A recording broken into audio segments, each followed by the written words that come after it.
আমি আমার মাকে প্রশ্ন করেছি, মা তুমি যখন দুই হাত তুলে কাঁদো, আপনারা দেখবেন মায়েরা মাঝে মাঝে চোখের পানি ছেড়ে দিয়ে চোখের পানি চোখ ফুলিয়ে তারা কাঁদে। আমি আমার মাকে প্রশ্ন করেছি, মা তুমি যখন দোয়া করো তখন তুমি বলো তুমি সবার আগে কার জন্য দোয়া করো? সেই মা কি বললেন জানেন? সেই মা কি উত্তর দিলেন জানেন? আরে বাপ, তুই জানতে চাস আমি যখন দোয়া করি, আমি যখন দুই হাত তুলে দোয়া করি, আমি আমার রোগের কথা ভুলে যাই, আমি আমার সমস্যার কথা ভুলে যাই, আমি সবার কথা ভুলে গিয়ে আমি যখন দোয়া করি আগে তোর জন্য দোয়া করি, আমার সন্তানের জন্য দোয়া করি। আল্লাহু আকবার। মোহাম্মদ সাল্লাল্লাহু আলাইহি ওয়াসাল্লাম একবার ওমর রাদিয়াল্লাহু তাআলা আনহুকে ডেকে বললেন, শোনো ওমর, হজ করতে ওয়েস কারনি নামক একজন ব্যক্তি আসবে, তুমি তার কাছে দোয়া চেও, তার কাছে দোয়া চাইলে দোয়া কবুল হয়ে যায়। ওমর রাদিয়াল্লাহু তাআলা আনহুর মতো এত সম্মানিত একজন সাহাবীকে বললেন ওয়েস কারনির কাছে দোয়া চাইতে। তার কারণ কি জানেন? তার কারণ হচ্ছে ওয়েস কারনি মায়ের খেদমত করতে করতে, মাকে সম্মান করতে করতে, মায়ের দোয়া নিতে নিতে এমন পর্যায়ে চলে গেছে আল্লাহ দুনিয়াতেই তাকে সম্মান দান করেছেন। আল্লাহু আকবার। দেখেছেন, এরপরেও কেন আমাদের মায়ের প্রতি ভালোবাসা নেই? একদিন আব্দুল্লাহ ইবনে ওমর রাদিয়াল্লাহু তাআলা আনহু কাবার পাশে দাঁড়িয়েছিলেন। তিনি দেখলেন একজন যুবক তার মাকে কাঁধে করে করে তাওয়াফ করাচ্ছে। আব্দুল্লাহ ইবনে ওমর রাদিয়াল্লাহু তাআলা আনহু তার দিকে তাকিয়ে থাকলেন। এরপর যুবকটি আব্দুল্লাহ ইবনে ওমর রাদিয়াল্লাহু তাআলা আনহুর কাছে এসে বললেন, আমি কয়েকটা বছর এভাবে আমি আমার মাকে কাঁধে করে বেড়াই, আমি আমার মাকে বাথরুমে নিয়ে যাই কাঁধে করে, আমি আমার মাকে খাওয়াতে নিয়ে যাই কাঁধে করে, প্রত্যেকটা জায়গায় আমি আমার মাকে এভাবে কাঁধে করে নিয়ে যাই। আপনি বলুন, আপনার কাছে আমার প্রশ্ন, আমি কি আমার মায়ের হক আদায় করতে পেরেছি? আমি কি আমার মায়ের হক আদায় করতে পেরেছি? আব্দুল্লাহ ইবনে ওমর রাদিয়াল্লাহু তাআলা আনহু কি বললেন জানেন? তোমার মা তোমাকে জন্ম দেওয়ার সময় কয়েক হাজার কষ্টের নিঃশ্বাস ছেড়েছে। তুমি যদি সেই কয়েক হাজার কষ্টের নিঃশ্বাস থেকে একটি কষ্টের নিঃশ্বাসের হক আদায় করার জন্য কিয়ামত পর্যন্ত তোমার মাকে এভাবে কাঁধে করে বয়ে বেড়াও, কিয়ামত পর্যন্ত একটা নিঃশ্বাসের হক আদায় করতে পারবে না। আল্লাহু আকবার। এই পৃথিবীতে আমাদের সবচেয়ে আপন এবং কাছের মানুষ কে? আমাদের মা এবং বাবা। তাদের চেয়ে আপনজন আর কেউ নেই। আমাদের উচিত তাদের সাথে সুন্দর ব্যবহার করা, তাদের সাথে সুন্দর আচরণ করা। বন্ধু, আমি তোমাকে বলতে চাই, সবসময় মায়ের পাশে থাকার চেষ্টা করবা, মায়ের খেদমত করার চেষ্টা করবা, মাকে সহযোগিতা করার চেষ্টা করবা। কখনো একটা কাজ করবা না। সেই কাজটা কি? সেই কাজটা হচ্ছে কখনো মায়ের বদদোয়া নেওয়ার চেষ্টা করবা না। বন্ধু মনে রেখো, দোস্ত মনে রেখো, মায়ের বদদোয়া নিয়েছো মানে তোমার পুরো লাইফ নষ্ট হয়ে যাবে, পুরো জীবন নষ্ট হয়ে যাবে। মনে রেখো, রাইফেলের গুলি মিস হতে পারে, মায়ের বদদোয়া মিস হতে পারে না, ঠিক কিনা? এই জন্য মায়ের কাছ থেকে কখনো বদদোয়া নেওয়া যাবে না। রাজি আছি ইনশাল্লাহ? আমরা কখনো মায়ের কাছ থেকে বদদোয়া নিব না, সবসময় দোয়া নেওয়ার চেষ্টা করব।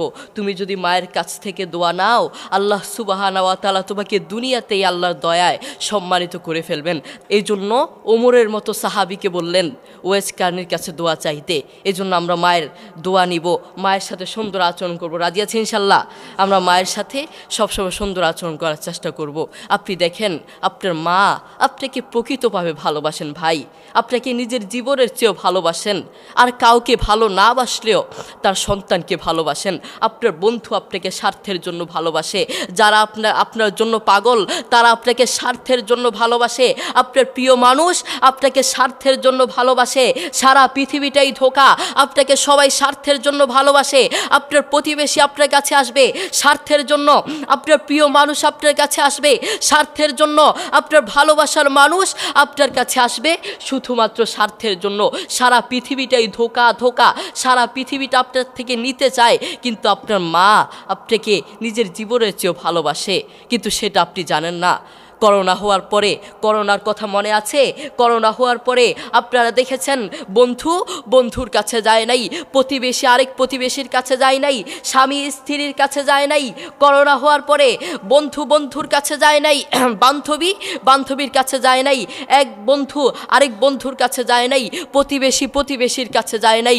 কিন্তু এখন এই ইতিহাসের পাতা খুললে দেখা যায়, এখন এই ইতিহাস সাক্ষী আছে, মা তার ছেলেকে কাঁধে করে হাসপাতালে নিয়েছে। করোনা হওয়ার হওয়ার পরে বাবা তার ছেলেকে কাঁধে করে হাসপাতালে নিয়েছে। এখনো ইতিহাস সাক্ষী আছে, করোনা হওয়ার পরে মা তার ছেলেকে চুমু খেয়েছে। করোনা হওয়ার পরে বাবা তার ছেলের পাশে সারা রাত ছিল, ঠিক কিনা? এখনো ইতিহাস আছে, ইতিহাসের পাতা উল্টিয়ে দেখুন, এখনো ইতিহাসের সাক্ষী আছে। আপনার মা আপনাকে নিজের জীবনের চেয়েও ভালোবাসেন, কিন্তু সেই মায়ের প্রতি আপনার কোনো ভালোবাসা নেই, সেই বাবার প্রতি আপনার কোনো ভালোবাসা নেই। আপনি নাফরমান, আপনি কত বড় নাফরমান, আপনি নিজেকে প্রশ্ন করুন, আপনি কত বড় নাফরমান। যারা মা আছেন, বাবা আছেন, আপনাদের সন্তানদেরকে ডেকে প্রশ্ন করবেন, বাবা আজ তো একটা মাস চলে গেল, আজ তো একটা বছর চলে গেল, কয়েকটা বছর চলে গেল, তুমি বলো তুমি কার জন্য দোয়া করেছ? তোমার মা আমি আমার জন্য দোয়া করেছ? তোমার বাবা আমি আমার জন্য দোয়া করেছ? সন্তান কি বলবে জানেন? আমি মা, দুঃখের বিষয়, আপনার জন্য আমি দোয়া করতে পারি নাই, বাবা আপনার জন্য আমি দোয়া করতে পারি নাই। কি সন্তান আপনি জন্ম দিলেন, যেই সন্তান আপনার জন্য দোয়া করতে পারে না, ওটা সন্তান হতে পারে না। ওটার মতো নাফরমান আসমানের নিচে জমিনের উপরে আর একটা হতে পারে না, ঠিক কিনা?